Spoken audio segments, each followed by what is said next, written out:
হরে কৃষ্ণ।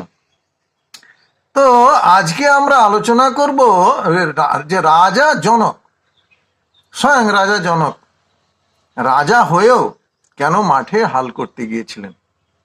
কি এমন ঘটনা ঘটেছিল যে রাজা জনককে মাঠে হাল করতে যেতে হয়েছিল? তো এই ব্যাপারে একটা সুন্দর কাহিনী আছে।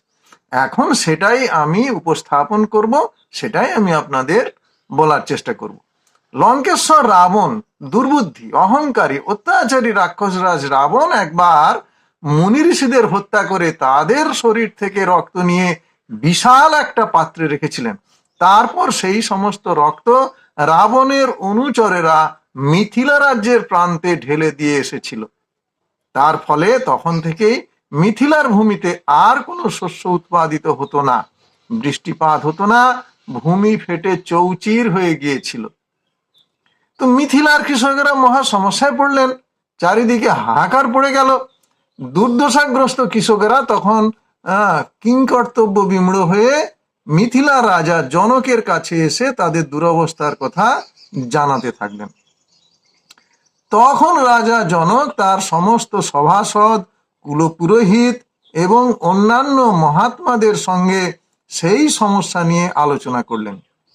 এই অবস্থায় রাজার কি করণীয় তা জানতে চাইলেন। তখন তত্ত্ববিদ, পুরোহিত এবং মহাত্মাগণ ধর্মপ্রাণ রাজা জনককে জানালেন যে যদি রাজা স্বয়ং হাল ধরন করেন, অর্থাৎ মাঠে গিয়ে ভূমিকর্ষণ করেন, তবে লক্ষ্মী দেবী খুবই খুশি হবেন এবং লক্ষ্মী দেবী রাজার কাছে, অর্থাৎ জনক রাজার কাছে ধরা দেবেন।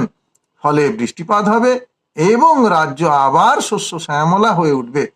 তাঁদের সেই সুপরামর্শ এবং নির্দেশ মতো রাজা জনক হল ধারণ করেছিলেন, অর্থাৎ লাঙ্গল দিয়ে মাঠে ভূমিকর্ষণ করেছিলেন। ফলে লক্ষ্মী দেবী খুবই সন্তুষ্ট হয়েছিলেন এবং তাতেই লক্ষ্মী দেবী অর্থাৎ সীতা দেবী সেই ভূমি থেকে উত্থিত হয়েছিলেন। তো এই কাহিনী থেকে আমরা জানতে পারলাম যে রাজা জনক কেন হল ধারণ করেছিলেন, এবং আরো একটা বিষয় জানতে পারলাম এই কাহিনী থেকে যে সীতা দেবী আসলেই লক্ষ্মী দেবী। হরি বল, হরে কৃষ্ণ। জয় সীতা দেবীর জয়।